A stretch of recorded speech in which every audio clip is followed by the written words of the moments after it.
51. bölge, Amerika Birleşik Devletleri'nin hava kuvvetlerine ait olduğu bilinen ABD'nin bu askeri bölgede hava kuvvetlerinin dışında da gizli ve kirli çalışma yaptığı, yanında 40 kilometre dahi yaklaşılamadığı, uçuş trafiğine kapalı olan, harita ve uydu fotoğraflarının dahi gösterilmeyen coğrafi bir alandır. Bu bölge Las Vegas'ın 150 kilometre kuzeyinde Nevada test sahası Nellis Hava Kuvvetleri sahası ile çevrelenmiştir. Birkaç uydu fotoğrafından elimize ulaşan bilgilerde alanın ortasında birkaç hangar ve hangarların etrafında birkaç küçük yapıların olduğu gözlenmektedir. Ama bu gözlenen tablonun tamamen göstermelik olduğu, yerin altında çok büyük bir çalışma ortamı olduğunu Bob Lazar tarafından bizlere aktarılmıştır. Bob Lazar 1959 Coral Panos, Florida doğumlu, alanının en iyilerinden olan 51. bölgede bir fiil çalışmış ünlü bir fizikçidir. Lazar'ın iddialarına ve birçok komplo teorisyeninin ortaya koyduğu fikirlere göre ABD 51. bölgede Undefined Flying Object yani UFO, tanımlanamayan uçan cisimler.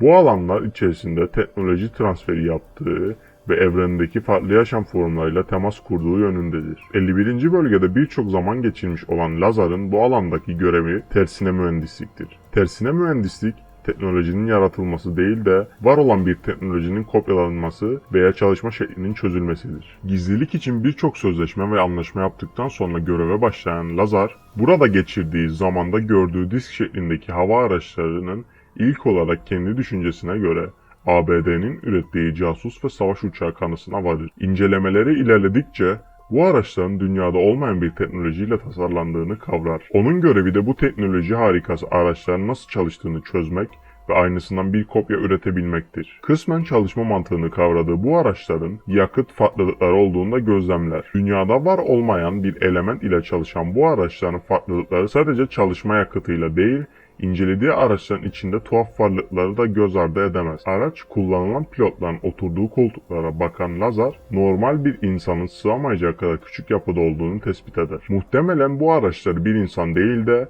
dünya dışı farklı galaksilerden gelen varlıklar kontrol ediyordu. Lazar kendi yaptığı açıklamalarda 51. bölgenin içerisinde çalışmasına rağmen üstte istediği gibi dolaşamıyor, yetkisinin olmadığı alanlara giremiyordu. Tuvalete dahi yanında bir refakatçi ile gidiyor, geçtiği koridorlarda bulunan odalara uzanıp bakamıyordu. Yaptığı son açıklamalarda 51. bölgede kendisini inceletilen araçların yanı sıra hangarın içerisinde 9 tane daha disk şeklinde uzay araçları bulunuyordu. Araçların yakıt olarak kullanılan element o yeni keşfedilmiş element 115'ti. Bu element koyu turuncu renginde, kurşundan daha ağır ve dokunulduğunda üzerinde iz bırakacak kadar yoğundu. 223 gram ile 9 aracı uzun süre havada tutabilecek güçtedir. UFO gerçeği sadece Bob Lazar'la sınırlı değil, birçok üst düzey yetkili tarafından da doğrulanmış bir gerçektir. Atomik Enerji Komisyonu'ndan 51. bölgede üst düzey geçiş hakkına sahip olan ve görevi üstte radyo teknolojilerinin geliştirilmesi ve bakımları olan 1960'lı yılların başında 51. bölgede görev yapmış Mike Hunt, aynı Bob Lazar'ın tanımladığı gibi disk şeklindeki araçların üstte var olduğunu yeminli ifadesinde belirtmiştir. Hunt açıklamasında araçların binaların arasında yarı gizli şekilde duruyordu. İlk gördüğümde kuyruğunun ve kanatlarının olmadığını fark ettim ve onun küçük bir özel uçak olduğunu düşündüm. Ondan yarım mil kadar uzaktaydım ve bu uzaklıktan gördüğüm kadarıyla araç yaklaşık 6 ya da 9 metre çapında, cilalı parlak alüminyumdan ziyade kalay ve kurşun karışımı bir renkteydi ifadelerini kullanır. Yaptığı açıklamalarda birçok kez kalkıp inen UFO'lara şahit olduğunu fakat orada bulunanlar tarafından detaylı izlenmesine izin verilmediğini belirtir. Sıkça oradaki yetkililer tarafından ne görüp görülmediği konusunda sorguya çekilen Hunt, gördüklerine dair bir şey anlatırsa başının büyük belaya gireceğini çok iyi biliyordu. UFO projesinin o dönemlerde Kırmızı Işık Projesi olarak isimlendirdiğini anlatan Hunt, 51. bölgede uygulanan güvenliğin ne kadar sık olduğunu da ifadelerinde sıklıkla dile getirir. Peki bunca gerçek doğrultusunda bu olayları ABD neden saklıyor? Sır perdesinin gerisinde daha neler var? ABD hangi olayla UFO teknolojilerini keşfetmiş